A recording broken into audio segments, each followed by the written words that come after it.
안녕하세요. 책 과소비 이정은입니다. 안녕하세요. 책과 소비 정수진입니다. 반갑습니다. 반갑습니다.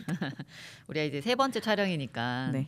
채널이 어떤 목적으로 뭘 얘기를 하는 채널이냐 잠깐 소개를 할게요. 이제 처음 보시는 분들도 있으실 테니까. 저희는 책을 굉장히 많이 사는 편이에요. 마구 사죠. 네.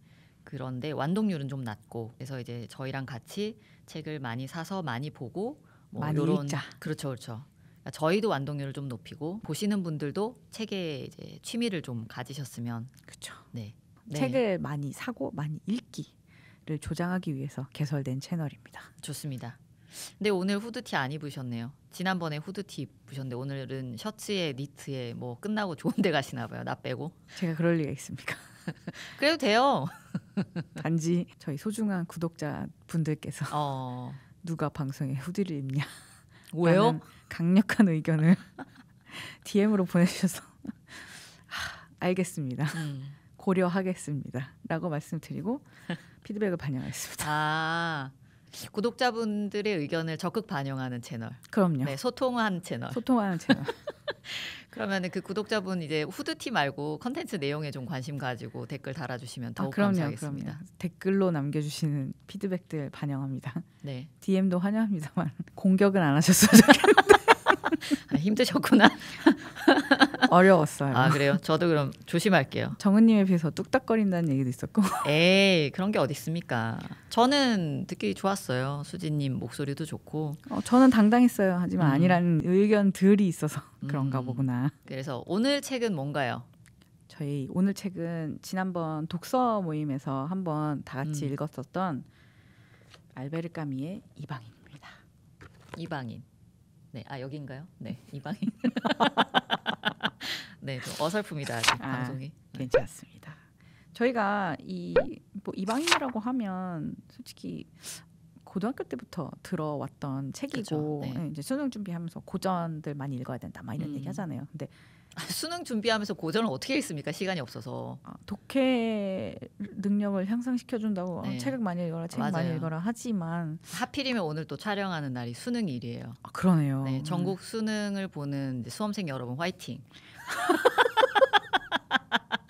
수능 끝나고는 우리랑 함께 같이 책 읽어요. 화이팅. 자, 죄송합니다. 그래서 왜 이걸 또 읽자고 하셨죠? 언젠가 한 번쯤은 읽어보고 싶었던 고전이기도 했고 알베르 까미라는 작가에 대해서도 알고 이방인이라는 책에 대해서도 아는데 무슨 내용인지는 전혀 모르고 약간 지성인이고 싶었어요. 아, 좋습니다. 읽고 네 읽어봤어요라고 당당하게 얘기할 수 있는 사람이 되고 싶었습니다.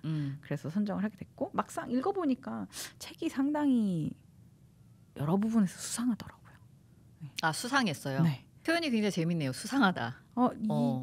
이 사람은 왜 이런 부분에서 이렇게 느끼지? 하는 부분들이 상당히 많았어서 왜? 라는 의문을 계속 가지게 하는 책이었어서 솔직히 저만 궁금한 부분일까라는 것도 있고 해서 같이 이렇게 읽어보고 논의를 하면 좋지 않을까 싶어서 너무 좋네요. 추천하게 됐습니다. 네, 우리의 채널이 그런 채널이죠. 그쵸? 수상한 책 왜 수상한지 파헤쳐보기. 발가벗겨보기. 네. 그래서 궁금하거나 수상하고 이해 안 되는 책 있으면은 댓글로 남겨주시면 저희가 많이 고민해가지고 같이 읽어보도록 노력을 해보겠습니다. 이렇게 공부하는 거죠. 그렇죠.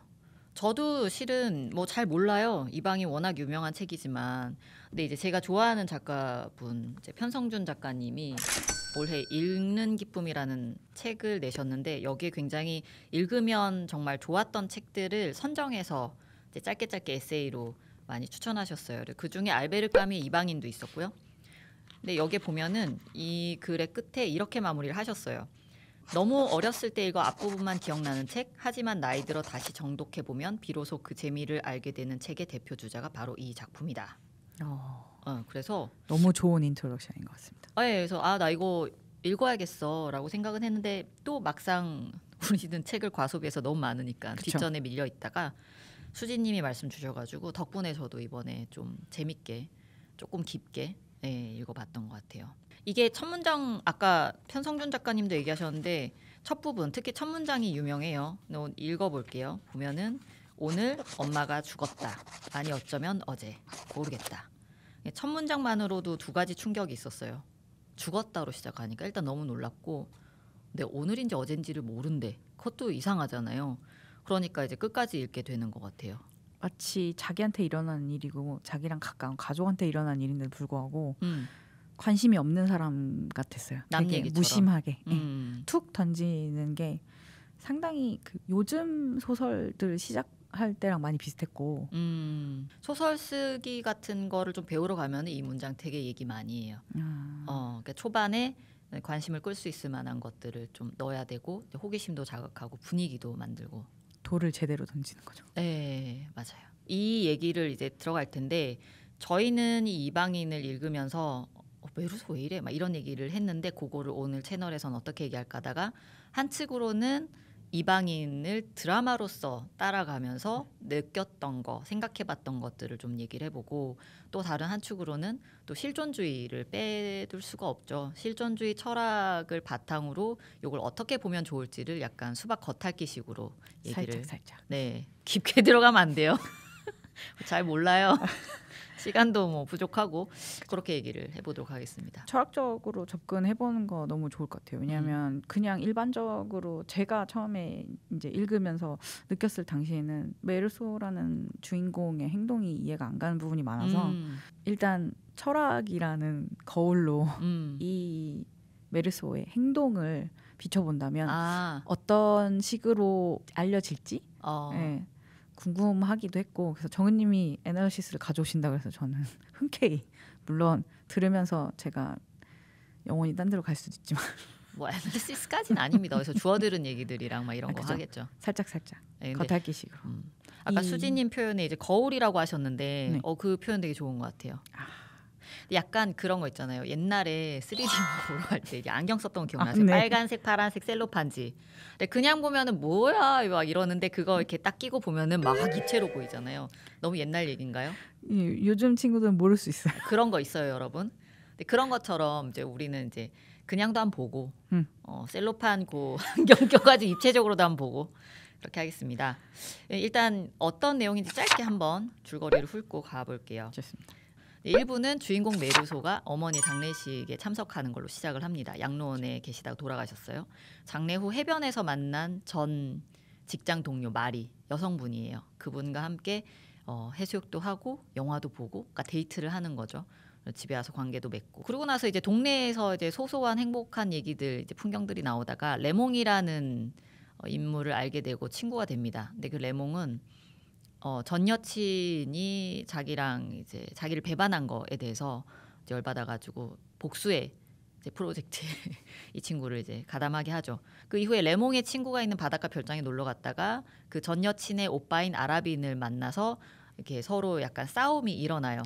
그러다가 그렇죠. 그러다가 일단 좀 마무리하고 큰 일은 없었는데 헤어졌는데 굳이 이제 메르소가 좀 산책 가고 싶고 좀 쉬고 싶어가지고 가다가 그 아랍인을 다시 만나고 뜨거운 태양에 자기도 모르게 총을 꺼내서 탕탕탕탕탕 자기도 모르게 총을 쏴서 죽이게 되죠. 그렇게 1부가 끝나죠. 네. 어마어마한 사건이라고. 그러고 나서 2부는 이제 메르소가 체포가 돼서 재판을 받게 되고 감옥에 있는 과정에서 본인 스스로에 대한 확신이 계속 서지고 메르소의 죄에 대해서 본인에게 직접적으로 묻는 게 아니라 주변 증인들이 막 불려와요. 그 이웃들, 뭐 레몽, 마송, 마리도 오고 여러 그 증인들에 의해서 그 사람이 이러이러한 캐릭터다. 저 사람은 어머님 장례식장에서 슬퍼하지도 않았고 밀크커피 먹었고 밀크커피 마시고 그런 거를 참작을 해서 무자비한 악당이 돼서 결국은 유죄를 판결을 받고 사형을 선고를 받죠. 그런데도 불구하고 마지막에 이제 신부님이 와서 죄를 사하는 의식을 거하고 진행하고 싶어 하시지만 적극적으로 거부하죠. 자기는 믿지 않는다. 그 부분도 좀 신기했어요. 그리고 오히려 뒤로 갈수록 그분이 확신에 찬 이런 발언들을 많이 하고 마지막에 가장 생동감 있을 때 사형 선고를 받고 끝나죠. 그래서 좀 의견이 분분했던 것 같아요. 이 인물을 어떻게 이해해야 될까? 이상했어요. 네, 여러 가지. 맞아요. 그렇죠. 이거를 저도 그래서 책을 한 2번 본 것 같아요. 처음에는 드라마로 스토리를 이렇게 따라가고 두 번째는 이제 실존주의 생각하면서 보고. 이제 드라마로서 일단 이 메르소 인물에 대해서 얘기를 해볼까요? 좋죠. 이 인물은 여러 가지로 봤을 때 되게 소박하고 생에 있어서 되게 작은 거에 행복을 느끼는 사람이라는 생각이 들었거든요. 읽으면서 뭐 따뜻한 햇빛 아래서 사랑하는 혹은 흠모하는 그 연인, 직장 동료였던 마리와 사랑을 나눈다든지 뭐 수영을 즐긴다든지 간단하게 식사하면서 같이 있고 그런 소소한 거에 상당히 행복을 많이 느끼는 사람이고 부족한 거를 많이 못 느끼고 그냥 만족하고 살잖아요. 그러니까 좋은 조건으로 파리로 이렇게 일 이거 해볼래라고 했는데 아니, 갈 생각이 굳이, 없죠. 야망이 없어요. 맞아요. 야망이 없어요. 더 좋은 직장, 더 좋은 집, 물질적인 거에 대해서는 전혀 미련이 없고 오히려 일요일 낮에 골목에 사람들이 돌아다니는 거 보면서 되게 평화롭잖아요. 그런 소소한 사람이었는데 읽으면서도 신기했던 게 요즘 사람들이 추구하는 그런 소확행을 누리는 사람이 아닌가. 그러네요. 소소하고 확실한 행복. 네. 지금 이게 고전인데도 불구하고 상당히 현대적인 감각이지 않나 주인공 치고는 그런 생각이 들었고 그리고 중간에 이제 그 큰 이벤트가 일어나면서 네, 감옥에 가야 되지 않습니까? 근데 처음에는 이 행동들이 이 마치 평행선을 이렇게 그리면서 가던 사람의 일상이 갑자기 무너지는 걸 보고서 저는 어머니를 잃은 슬픔에 대한 반사적인 행동이라고 생각을 했어요. 갑자기. 네. 영화에서는 어떻게 나왔었는데요? 영화에서는 주로 표현을 하잖아요. 겉으로. 울거나 뭐 깨무러친다거나 막 이러는데 오히려 유럽 영화에서는 이런 슬픔이 다다랐을 때 엄청나게 자제를 해요. 눈물도 안 흘리고. 억압하죠. 네. 본인 감정을 억누르고 그러고 그냥 똑같이 일상을 살다가 어느 순간 갑자기 막 일면식도 없는 사람을 만나서 뭐 성관계를 갖는다든지 아니면 갑자기 슈퍼마켓 안에서 들어가서 도둑질을 한다든지 일탈이 생기네요. 그렇죠. 갑자기. 그러니까 이게 약간 사이드 이펙트처럼 그래서 저는 총을 쏴서 이 사람이 감옥을 가는 부분을 보고 어머니를 잃은 슬픔을 인지를 못하고 있다가 주변에서 계속 소소한 행복에 대해서 나열하고 계속 자기는 슬픔과 거리가 먼 사람이라는 듯이 이렇게 계속 있다가 그 사건을 계기로 이렇게 일상이 변화가 오니까 이게 그 슬픔을 억누르고 있다가 튀어나온 일종의 그런 반사적인 행동이 아닐까라는 생각을 했었어요. 처음에는. 그럴 수 있겠네요. 일부를 보면은. 그렇죠. 네. 이해가 안 갔으니까 여러 가지로. 좀 수동적이게 보이기도 했고 저는 많은 부분에서 일상을 받아들이는 게 수동적이죠.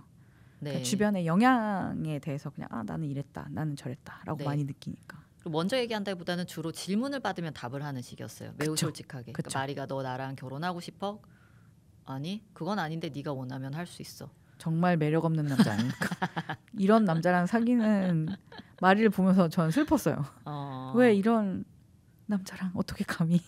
그러게요. 약간 나쁜 남자한테 끌리는 건지 아무튼 그렇게 수동적이다 보니까 읽으면서 이게 실은 메르소가 나아라는 1인칭으로 이어지는 소설인데 보면서 저는 순간순간 이게 그냥 3인칭 소설인가라는 생각이 들 정도로 그쵸. 그게 뭔가 멀리서 내 얘기인데 멀리서 바라보는 느낌이었어요. 관찰자 느낌이죠. 네, 1부까지는 좀 그랬어요. 그렇죠.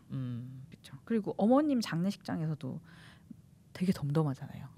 그리고 애도라는 하는 부분이 전혀 느껴지지 않았고 오히려 막 피곤하고 나는 내가 어찌됐건 내 신체적인 그런 조건에 의해서 무드가 결정이 나는 사람 같아서 피곤하단 말 되게 많이 나와요. 근데 감각하는 장면들이 많이 나요. 햇빛을 감각하거나 뭐 감옥에서도 시간이 흐르는 거를 자기의 나름의 방식으로 즐기면서 감각을 주변을 감각하고 그런 게 좀 특이했었던 사람이었던 것 같아요. 본인 스스로가 통제가 가능한 것처럼 깜빵에서도 그렇게 시간을 나는 자는데 보내고 깨어있는 6시간 동안만 어떻게 보내면 된다 라는 식으로 정의를 하니까 처음에는 되게 수동적인 사람인 것 같다가 뒤로 갈수록 뭔가 정체성, 주체성이 더 확고해져서 뭐지? 라는 생각이 많이 들었어요. 그게 이제 수상한 부분 1. 네. 근데 이 사람은 왜 이방인이라는 제목의 사람일까요? 이 메루소가 이방인일까요? 뭐 어떻게 생각하세요?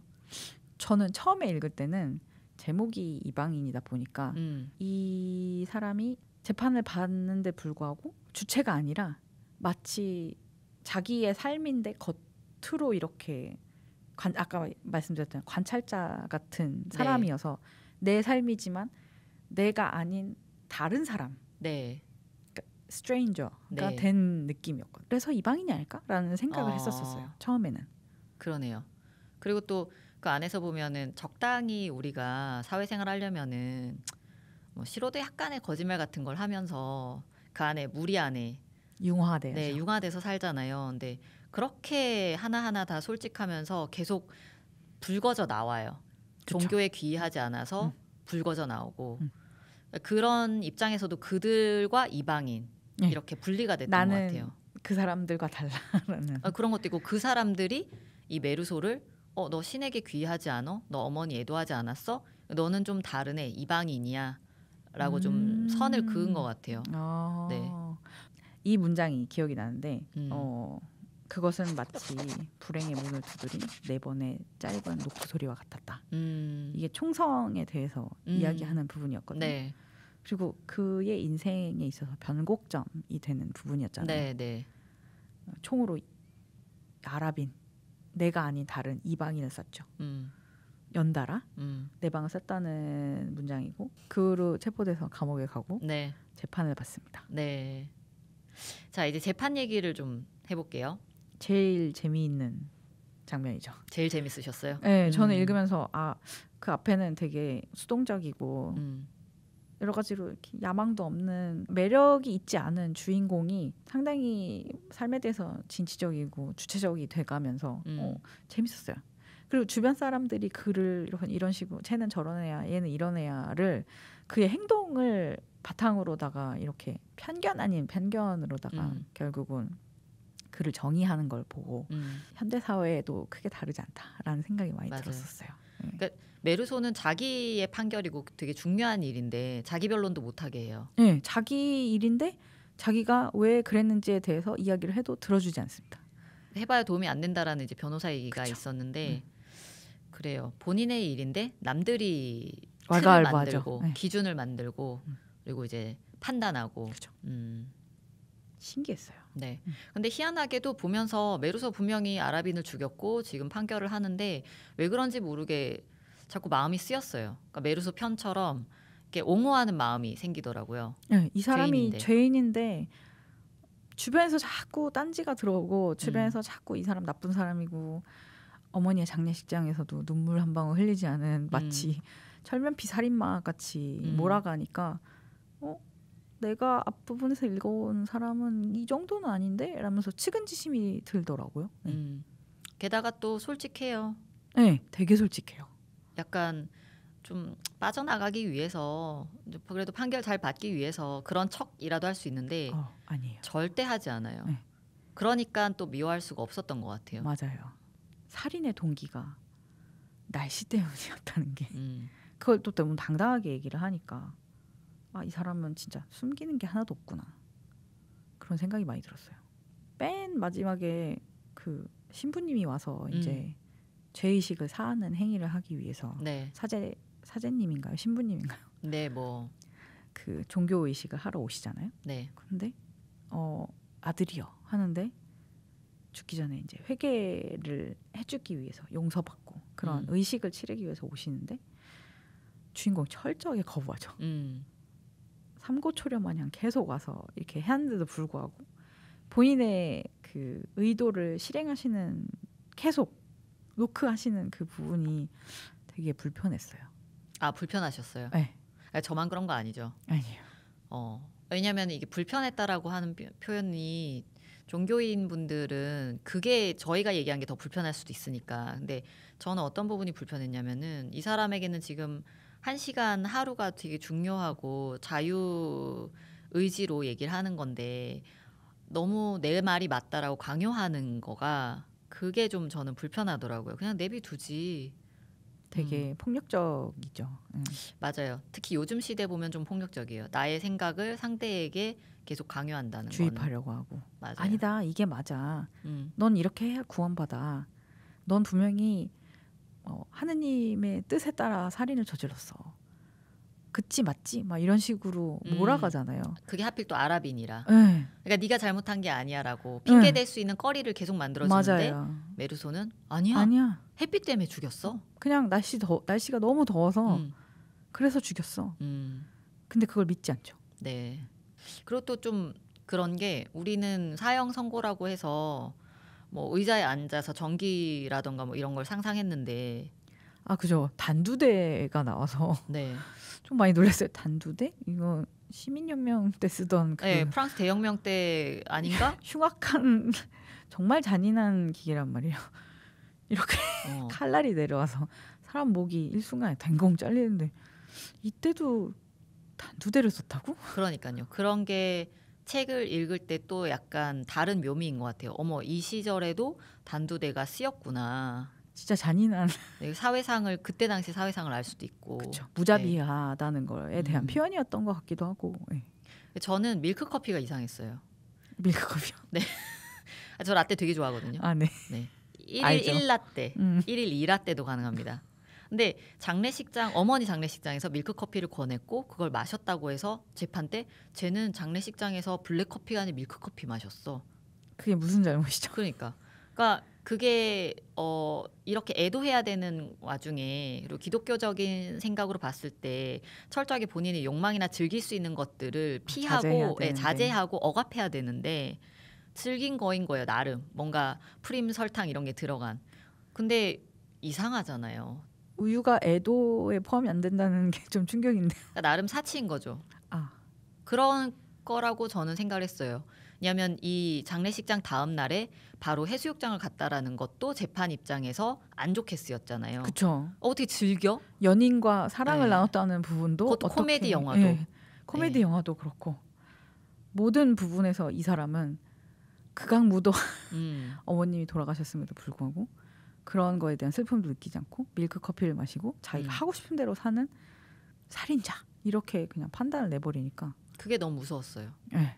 밀크 커피 먹으면은 사형받아 마땅한 사람이다라고 정리가 되잖아요.